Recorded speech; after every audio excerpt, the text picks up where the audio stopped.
Friends, welcome to my YouTube channel. आज हम बात करेंगे टैली में कस्टमाइज़ किए हुए आइटम इमेज के बारे में। तो आइए देखते हैं इसको यूज़ कैसे करना है। तो आप देख सकते हैं कि हमने अपने डेस्कटॉप पर एक TDL फाइल रखा हुआ है और एक इमेज का हमने फ़ोल्डर बनाया हुआ है। उसी फ़ोल्डर में आप अपना इमेज रखिएगा। हम अपने टैली में आ जाते हैं। टैली में आने के बाद यहाँ से TDS एंड एडवांस में आने के बाद हम अपना ये TCP फाइल अटैच कर दिया। TCP फाइल अटैच करने के बाद जिस भी फोल्डर में आपने इमेज रखा हुआ है उस फोल्डर का इमेज यहाँ पर उस इमेज का पाथ यहाँ पर आकर यहाँ पर पेस्ट कर दिएगा। अब उसके बाद हम आते हैं आइटम क्रिएशन में। आइटम क्रिएशन में आने के बाद ये मैंने जैसे चेयर बना लिया, चेयर 1 करके एक आइटम बना लिया। ये अंडर प्राइमरी रखा, यूनिट में मैंने पीसेस डाल दिया। अब चेयर 1 का मैंने इमेज अटैच कर दिया। इमेज अटैच करते साथ ही देख रहे हैं कि उसका इमेज यहाँ पर शो कर रहा है।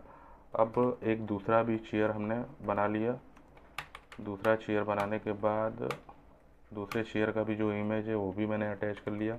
इसी तरह जितना भी आपको आइटम क्रिएट करना होगा, आइटम क्रिएट करने के बाद आपके जितने भी इमेज होंगे उस फोल्डर में से वो इमेज अपना यहाँ से अटैच कर सकते हैं। जो भी उस फोल्डर में इमेज रखेंगे यहाँ शो करेगा, वहाँ से आप अटैच कर सकते हैं। ये मैंने इमेज अटैच कर दिया। इमेज अटैच करने के बाद हम आएंगे परचेज़ और सेल्स पर।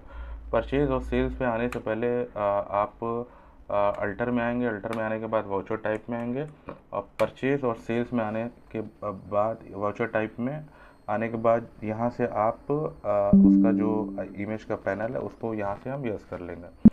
इसी तरह सेल्स में भी चूँकि हमारा पहले से वो इनेबल था तो वहाँ पर वो यस दिख रहा है। उसी तरह यहाँ से सेल्स में भी आकर इनेबल कर लेंगे। चूँकि हमने पहले से इनेबल किया हुआ है तो वो चीज़ यहाँ पर यस दिख रहा है। अब हम आएंगे परचेज़ में।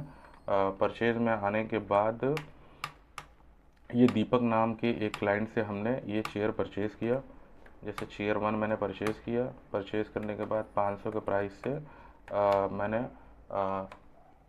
एक चेयर परचेज़, 2 चेयर परचेज़ किया।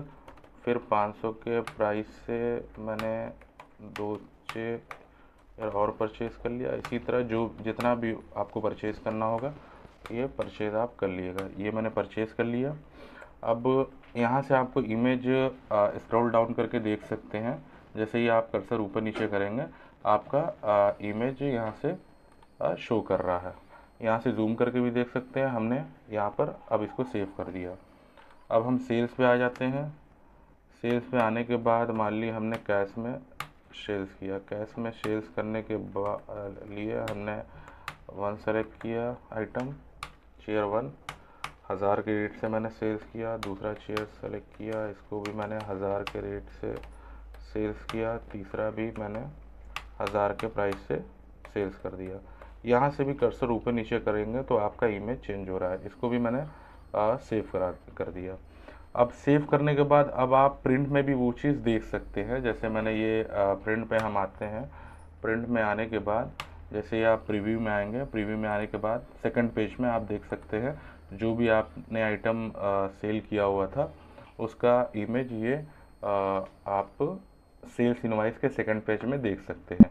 यही सेम चीज़ आप परचेज इनवाइस के भी सेकंड पेज में आपको दिखेगा। जो भी आपने परचेज़ किया हुआ था उसके सेकंड पेज में भी, परचेज में भी ये चीज़ शो करेगा। अब उसके बाद अब आपको स्टॉक में भी देखना हो तो स्टॉक में भी आप यहाँ से भी देख सकते हैं क्या आपने इमेज आइटम परचेज़ किया हुआ था उसका क्या इमेज है। तो दोस्तों, अगर आपको हमारा ये वीडियो अच्छा लगा तो हमारे चैनल को लाइक करें, हमारे वीडियो को लाइक करें और चैनल को सब्सक्राइब करें। थैंक